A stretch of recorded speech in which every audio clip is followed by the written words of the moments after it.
Welcome back, everybody. Today we'll talk about lesson 2 here for our polynomials unit, where we start to actually multiply some polynomials together. So a lot of this is going to seem very, very familiar, especially if you went through the series on exponents and real numbers,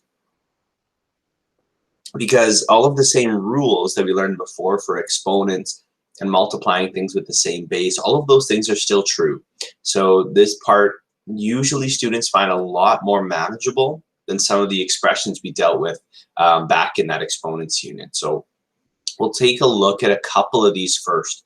Not too many of them, just based purely on time, because if you're forgetting how to deal with some of these expressions, you can always click back into that exponents video. So we will do maybe one of each, and again, as always, when you look in that solution manual in the description box, you will have access to all of them filled out. So I think I'll just do A and C in this video here, just so we can familiarize ourselves with how they work again. So if you're multiplying two terms together, you really need to take this in pieces. So we'll do the coefficients together first, then we'll deal with the x's, then we'll deal with the y's. So when you multiply those coefficients together, 7 and 3, they will go together to give you 21.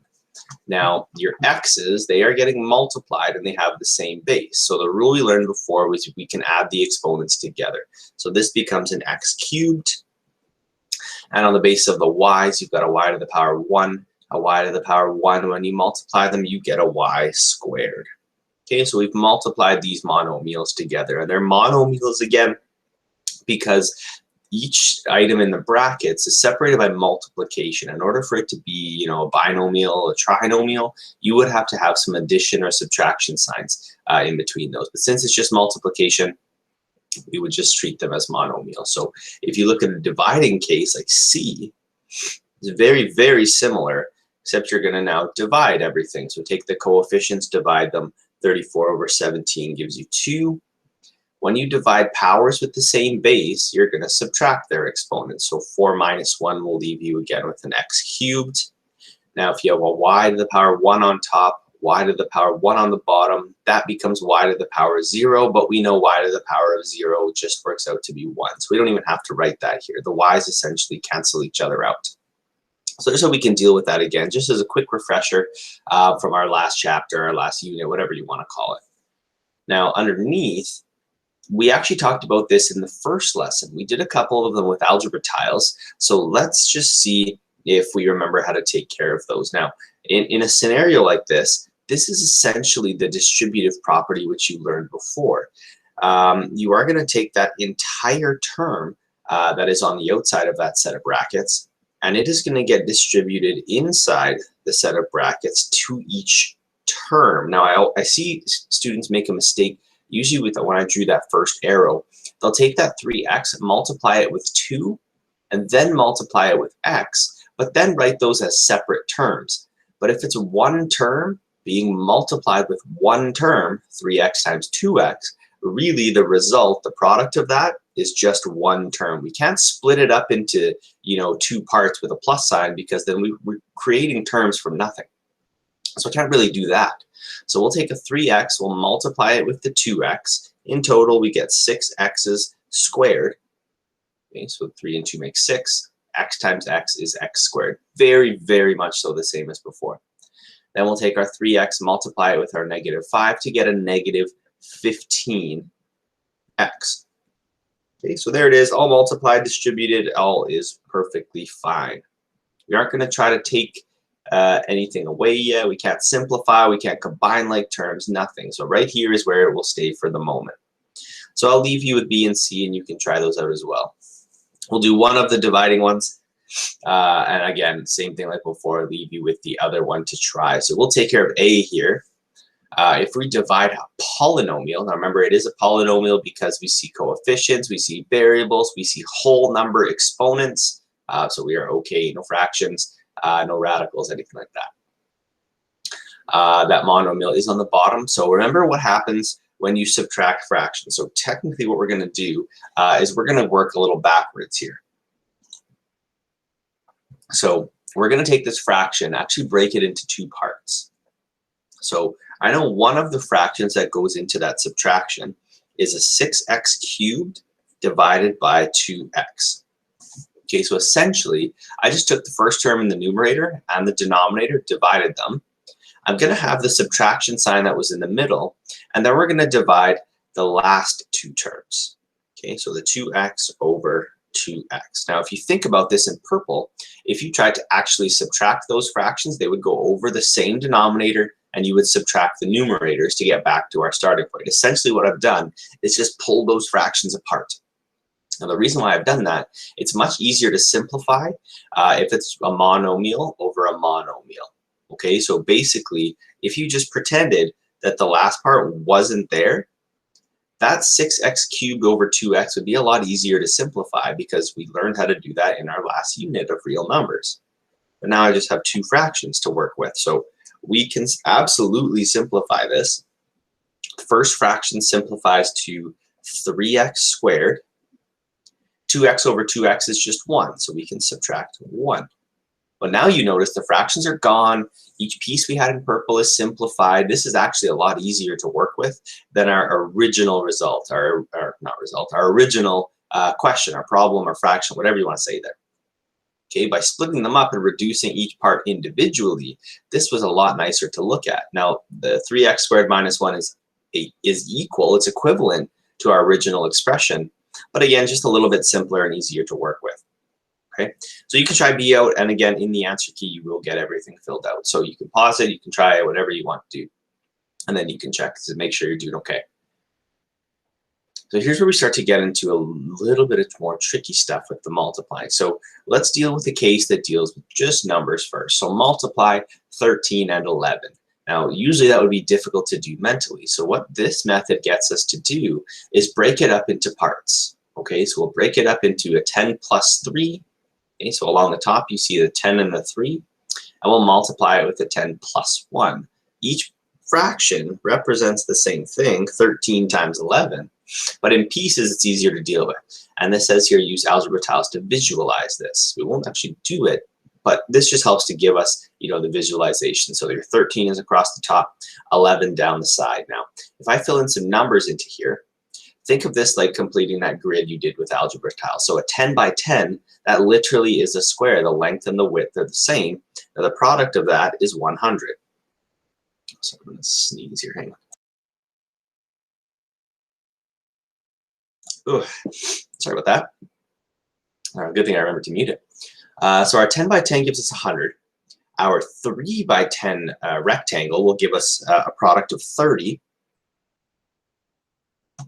Our 10 by 1 rectangle has a value of 10, so 10 times 1.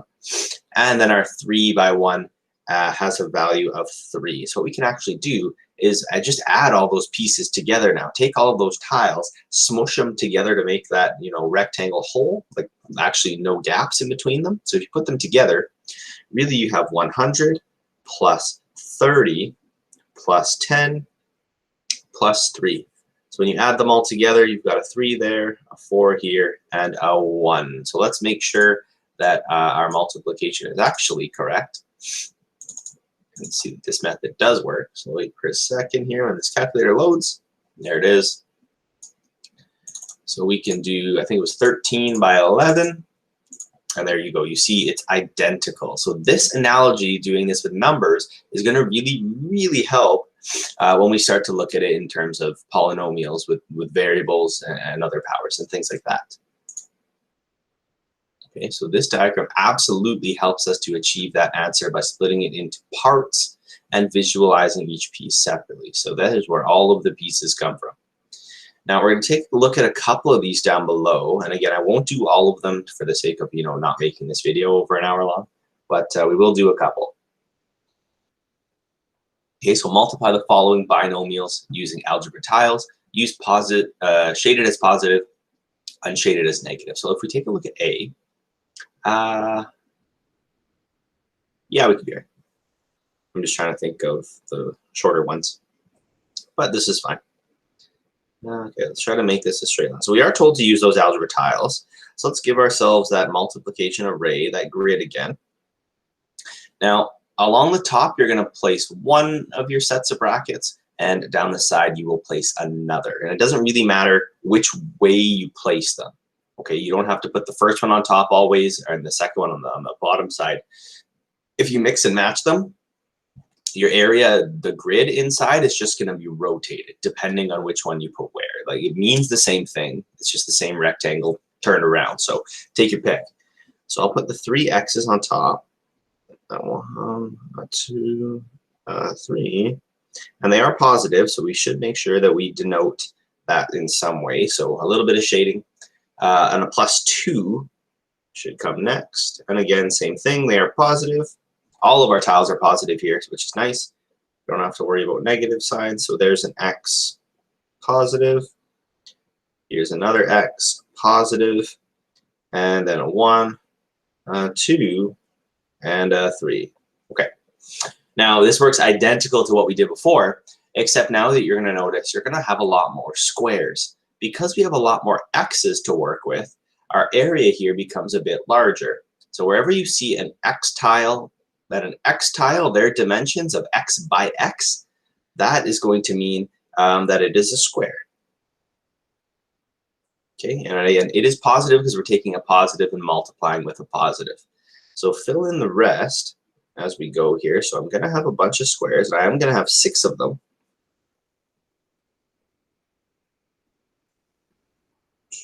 And this is the one part in this course that is a little time consuming. Okay, so there's my 6 x's. The next thing we're going to do is look at our x tiles by our 1s. Okay, so that'll be what comes next. Now, the important thing to note here, and this is also the struggle, is the tiles have to be oriented the same way as their dimensions in the grid. So if you look at the orange ones, my x is actually vertical in length because the purple x in the side of the grid was also vertical in length. So what I am not allowed to do is place in my x's this way. Because now, since my x in purple was vertical, my orange one is horizontal, but that no longer matches. Above it, I'm supposed to have dimensions of 1s. So those purple 1s up above really dictate which way this tile should go. So right now, this doesn't match. This is essentially saying for me that my purple length of x has a dimension of 1, but I don't actually know that x is equal to 1. So they have to match. X's go with x's, 1s go with 1s, which is why I have to place them in vertically. Okay, so be very, very cognizant of that because it messes up the grid and doesn't actually make a rectangle. So I've got an x by 1, an x by 1, and I have to do that another time here for my x's by 1. So down here, now things change. My x is horizontal, my 1s are this way. So now my x's can go horizontally. So just be very, very careful which way you're actually drawing them in there.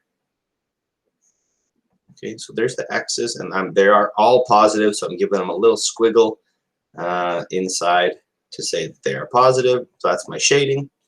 Now the last thing that will always end up being in your bottom corner are going to be your 1 by 1s. So you've got a little 1 tile, a little 1 tile.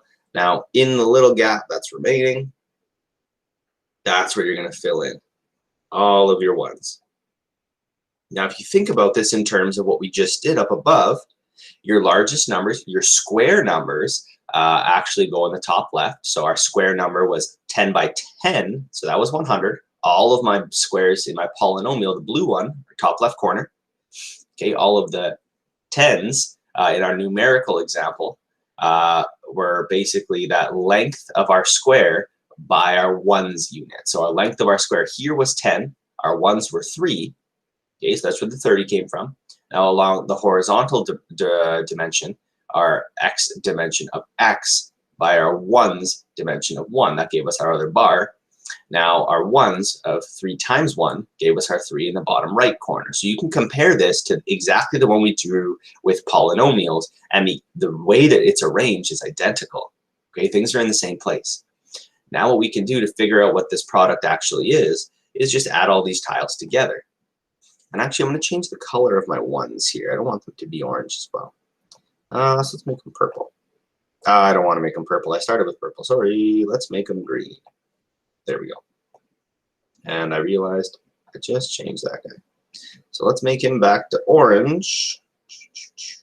There we go.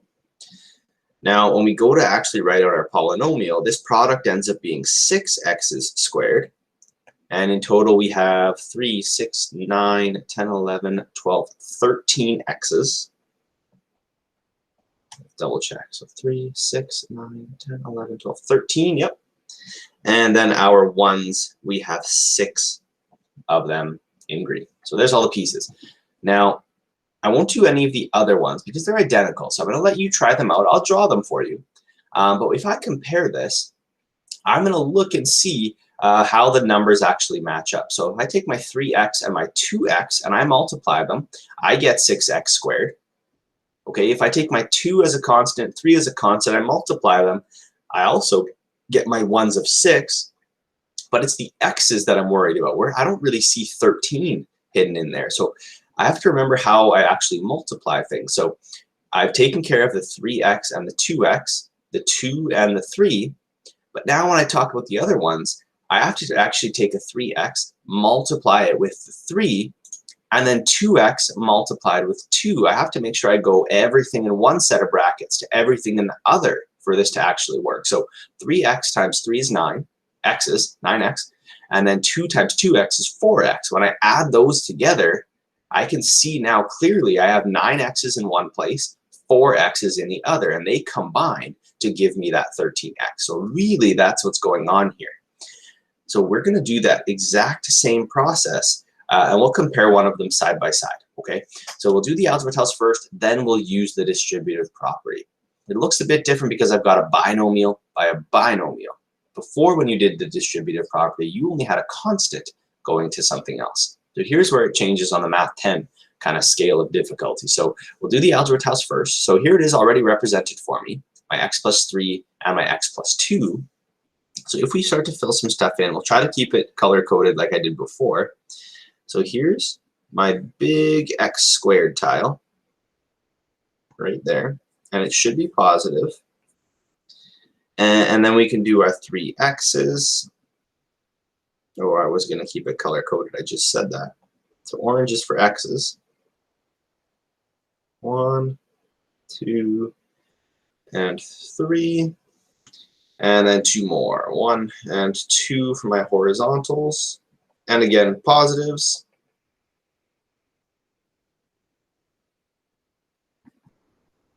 And then our ones are last, always in that bottom lonely corner. And we made them green before. So these are all positive as well. Okay, so our polynomial, our product, our result will happen to be x squared plus 5x's in total plus 6 ones. Okay, so let's go use, and then we'll show you how to do our new distributive property. So we don't have to do algebra tiles all of the time. So this is nice to visualize where it comes from.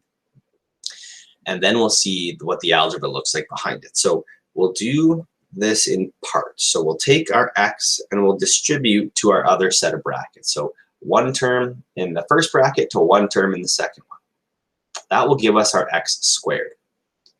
Now, I think I'll keep the colors the same for now. So we see where they come from and match them up. Now I also have to remember that x should be distributed to that 2 as well. If that 3 wasn't there, this is how the distributive property would work. Okay, the x goes to both items in the other sets of brackets. But there is a 3 there, so that also has to go to every set or every item in the other set of brackets. It also has to get distributed. So that will become where one of my orange ones comes from.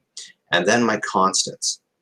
So I'm going to always have, if I have a binomial and a binomial multiplying together, we're always going to have 4 terms remaining, okay, as our product in the end. Okay, so let's do this. X times x will give you an x squared.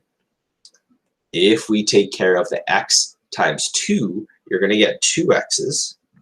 And then 3 times x will give you 3x. And then 3 by 2 will give you 6. So you can compare this now to our grid.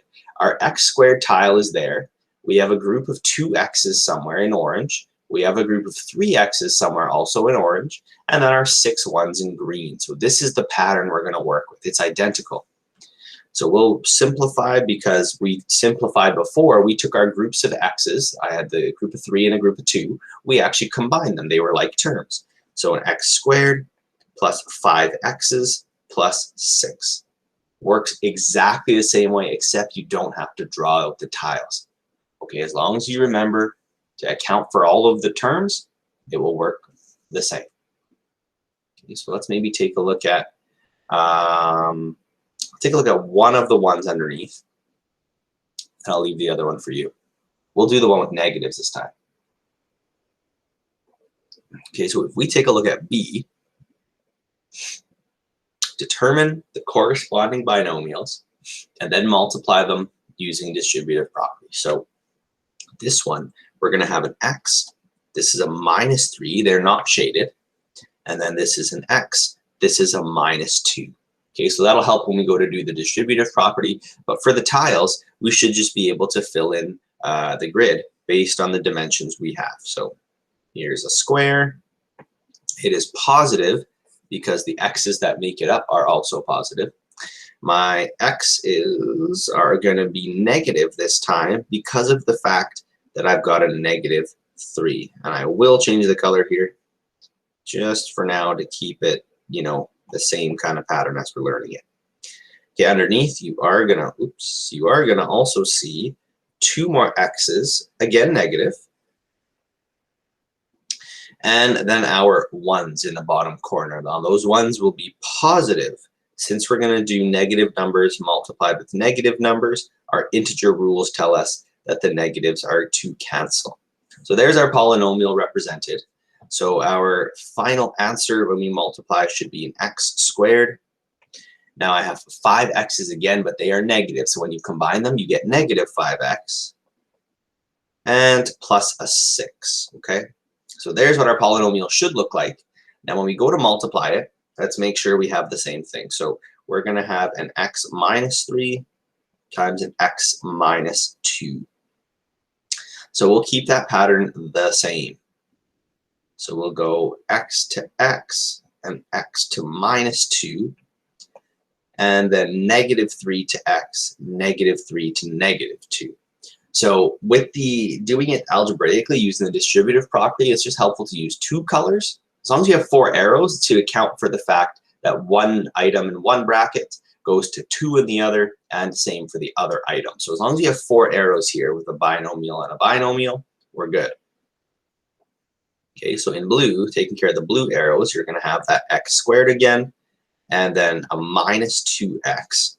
In purple, -3x plus 6. Now compare that to the picture. X squared, check. -2x, check. -3x, check. 6 is positive, also got that taken care of. So we accounted for everything. Now when you combine those like terms, usually those x's in the middle, x squared -5x plus 6. Everything is accounted for, identical to what we said it would be. So there's how you're going to deal with this algebraically. So we don't always have to draw the tiles. Okay, so you can try the other one, and I'll get that one ready for us. Now, again, maybe we'll just do one of these and fill them out, just because of, you know, the length that some of them might take. So we'll take a look at B this time. And I'll leave the other ones for you to try. They are very similar, no different really, but we'll take a look at B. Okay, so again, just remember what it is you're multiplying. It's the term getting multiplied with the term, not just the coefficients, not just the variable, term to term. Okay, so the arrows are going to help for sure. That goes to there, and that goes to there. Okay, so be very, very careful what it is you're multiplying together. So for the blues, first one is going to give us a 6s squared. Second one, a -3. Now, I don't know, I can't really combine the s and the t. They are different bases. I can't add the exponents. So that's going to be a 3st. Now, you could put it as 3ts if you like. Multiplication, the order doesn't matter. So I'm just going to go from left to right, s and t get combined together. So s comes first. Okay, for the red ones, you're going to have a -10. Now, you could put ts, But since I've already put st, it's helpful to see it in the same way. Now I know these are like terms, and I could probably combine them together. My last red one, a positive 5t squared. So now I have my like terms in the middle, and we can combine for our final step. So we're going to have a 6s squared minus 13st plus 5t squared. So we've combined everything. We accounted for all of the sign changes. We got all of like terms. Our exponents are in the right place. This is good. Now, it would be difficult to draw algebra tiles for this because we have two different variables. We would need actually two different sizes of tiles. So there are limitations to the picture. It is possible for sure, but limitations based on we're all going to draw rectangles a little differently, right? So limitations for us here. So I'll get you A, C, and D in the answer key. You can try them. I think maybe we'll do one of these as well, and then talk about that example on the bottom. So these ones are a little bit longer. So we'll talk about A, because now you're going to see a binomial by a trinomial. So there might be more stuff to think about here. So if I start doing some colors again, I have a binomial and a trinomial, right? 2 terms and then 3 terms. So when I go to multiply, our product should actually have 6 terms in it before we simplify, 2 by 3. So if I take the 5x and then distribute to 3 terms, I'm going to have 3 from that first one. And then for the 2, I'm going to have 3 more. So this is why I say we're going to have 6 terms in our product before we simplify. So we're going to expand here, multiply everything out. Now when it says simplify, it just means collect like terms. Don't split them back up however you choose to get back to this original, because then you've undid all the work you just did, right? So when it says simplify here, it just means collect like terms. Okay, add some stuff together if you can. So we'll take a look at the blues first. So we're going to have a 5x cubed plus a 10x squared plus 5x's. That takes care of the blue arrows. Now for the reds, plus a 2x squared plus a 4x plus 2. Okay, so here's where we can start to simplify. We'll take any like terms and add them together. I only have one term that has x cubed, so that's good, 5x cubed. The x squareds, now I have 10 and I have 2, so plus 12x squareds plus 9x's plus 2. So there you go, simplified and expanded. So we took that set of brackets, multiplied, and then collected some like terms. We are done. Okay, so I'll let you try out B, C, and D as well. D might be a little bit of a trick because of the cube. So have the same base 3 times, 2x minus y times 2x minus y times 2x minus y, and then go from there. Do it the long way. Okay, so I'll fill out those ones for you, and we'll take a look at just a couple here, a couple applications of this. So this ends up being a longer lesson, but it is what it is. So a square picture sits inside of a rectangular picture frame of unknown dimensions. Let x represent the width of the picture. Okay, so the picture is a square. Let's fill in that first. So let's see, blue is probably bright enough.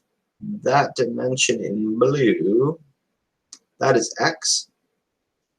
Okay, and so is this. That's x. This picture is a square, frame is not. Okay, what expression would represent the length and width of the picture frame? Not just the picture. So I know the picture's x, but I'm also told something about the gap in between the picture and said frame. So if I look at this horizontally first to talk about the width, the frame has a dimension of x, but that 3 as a gap could also be, right here on both sides. So the whole frame has not only a dimension of x, but it also has a 3 on both sides. So the whole thing is really represented by the x that I had in blue plus 6, right? The 3 from each side. So the 3 here in red, the 3 here in red, plus the x in the middle, the whole length of the frame then is x plus 6. Now the exact same logic applies in the other direction. So you had x across for the frame, you've got a 2 this time on either side. So that dimension is going to be x plus 4 for the entire frame. So the x plus 6 and the x plus 4 make up the rectangle. X by x is the square picture itself. Okay, so the expression that represents the length and width of the picture frame, we could say that length is equal to x plus 6 and width is equal to x plus 4.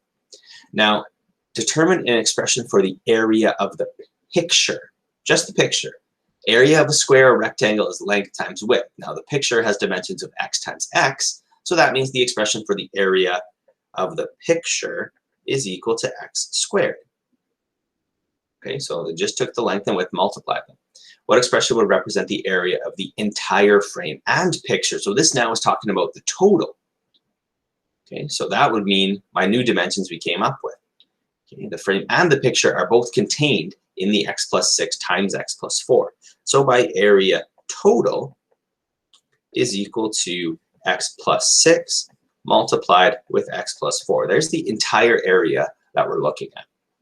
Now, if we're asked to determine an expression for the area of the frame only, we could take the total, take out the picture, subtract, and we're just left with that white part on the outside. Okay, so that's going to be the way that we're going to approach some of these problems, especially the one below.